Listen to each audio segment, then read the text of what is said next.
안녕하세요, 뉴스반장입니다. 이런 예를 한번 드려볼까 합니다. 검찰 고등학교의 학생회장으로 임명된 윤짜장이라는 학생회장이 있었습니다. 이 학생은 선도부와 지도부를 이용해 학교 내에 막강한 권력을 행사하며 많은 무고한 학생들을 자신의 구미에 맞게 어르고 달래고 또는 괴롭혀가며 학생회장직을 잘 유지해 나가고 있었는데요. 그런데 이 학생회장이 어느 날 선생님들이 이것저것 간섭한다며 선생님의 뒷조사를 하는가 하면 각종 의혹을 제기하며 선생님들을 괴롭히기 시작했습니다. 특히 교장 선생님을요. 이를 보다 못한 윤리선생이 나서 학생회장을 징계시켜야 한다며 학교 징계위를 요청했고 검찰고등학교의 학생회장 윤짜장 징계를 위한 징계위가 열리게 되는데요. 그런데 여지껏 착한 줄 알았던 학생회장의 실체가 드러나게 됩니다. 그간 그에게 괴롭힘을 당해왔던 반친구와 후배들이 폭로를 하기 시작한 거죠. 여지없이 그의 나쁜 행실은 사실로 밝혀졌고 이에 그는 정학 2개월을 받게 되는데요. 사실 퇴학을 당했어야 했지만 학생과 선생님들의 선처로 처벌 수위가 조정된 거죠.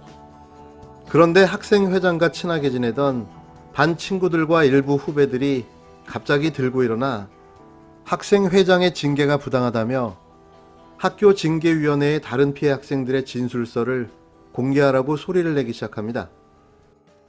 자, 그렇다면 학교 징계위원회에서 징계를 결정한 근거가 되는 진술서를 학생들에게 보여줘야 할까요? 아니면 데려다가 몇 대 때려야 하나요? 물론 굉장히 비약적이고 풍자적인 비유이기는 합니다. 하지만 이런 일이 실제로 일어났는데요. 좀 많이 어처구니가 없습니다. 이번 정직 결정에 대해서 검찰 내부 통신망에 올라오는 글들이 있습니까? 예, 조금 전에 이 대전지검의 이복현 부장검사가 있습니다. 이 부장검사가 2프로스에 장문의 글을 올렸는데 심재철, 김관정, 이정현 검사장들 이 채널A 사건과 이 판사 사찰 의혹 제기했던 검사장들이거든요.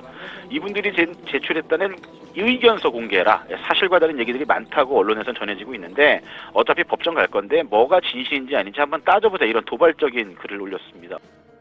대전지검 형사 1부장인 이복현 부장검사가 윤석열 검찰청장에 대한 정직 2개월 징계와 관련해 심재철, 김관정, 이정현 검사장이 윤 청장 징계위원회에 낸 진술서를 검찰 구성원에게 공개해달라고 17일 요청했습니다. 그러고 보면 이 검찰 집단은 참 이상합니다. 일반적인 상식과 사고로는 잘 이해가 안 되는 짓을 너무 아무렇지도 않게 하고 있는데요. 상급자를 상급자로 인정하지 않는다고 하는가 하면 징계위의 징계가 억울하다며 소송을 내고 또 징계위에 제출된 진술서를 공개하라는 말도 안 되는 궤변을 너무나도 아무렇지도 않게 해대고 있는 거죠. 이게 일반 조직이었다면 가능할까요? 잘못이 인정돼 징계가 내려졌는데 사죄와 반성은 고사하고 큰 소리를 뻥뻥 치고 있는데요. 뭐한 놈이 성낸다고 납득이 안 갑니다. 납득이. 이런 반발은 이복현 부장검사만의 일은 아닌데요. 그나마 실명을 밝힌 게 이 부장검사인 거죠. 그래도 그는 용기라도 있습니다. 윤석열 검찰청장에 대한 징계 처분과 관련해 검찰 내부에서 첫 집단 반발이 나왔는데요.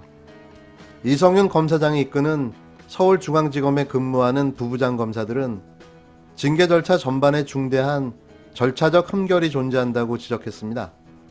서울중앙지검 35기 부부장 검사 일동은 16일 검찰 내부망에 서울중앙지방검찰청 35기 부부장 검사 입장이라는 제목의 글을 올리고 이같이 밝혔는데요. 검찰청장 징계, 법치주의, 검찰의 정치적 중립성 훼손을 주어로 달았습니다. 그런데 이들이 이런 말을 할 자격이 있나요?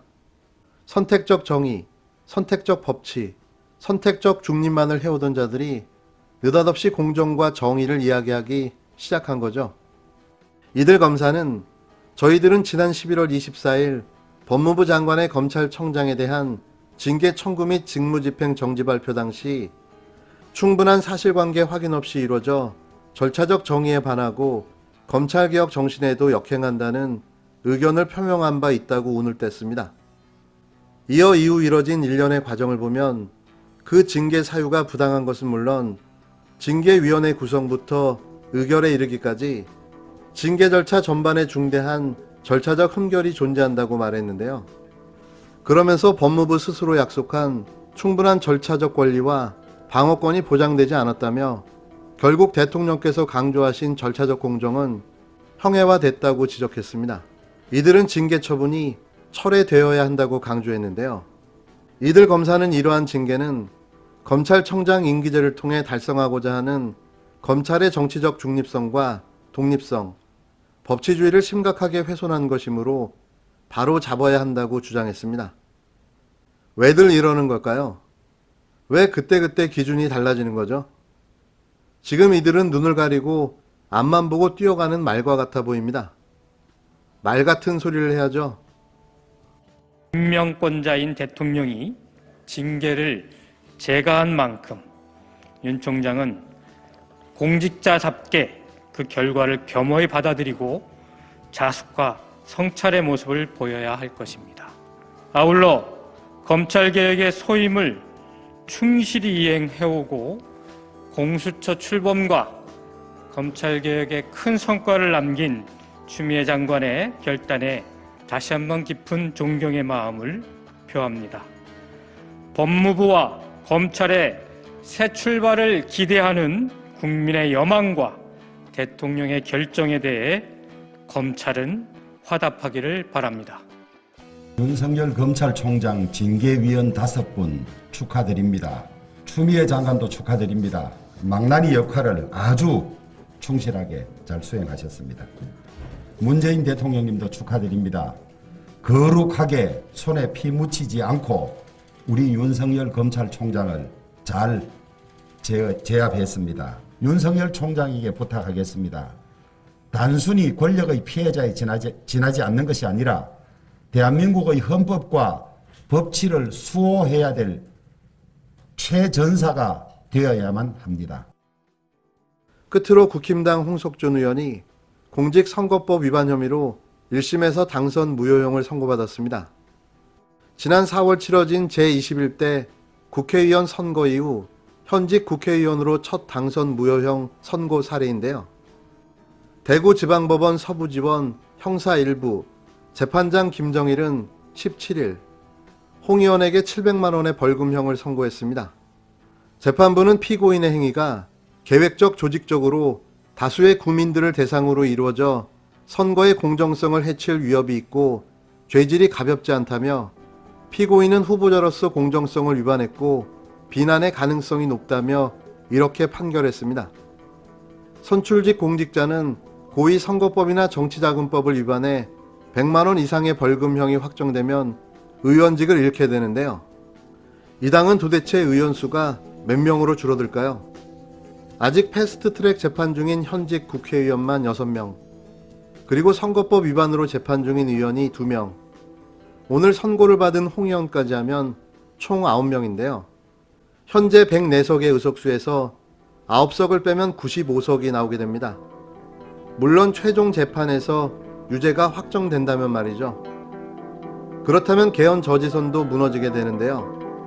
빨리 그날이 왔으면 좋겠습니다.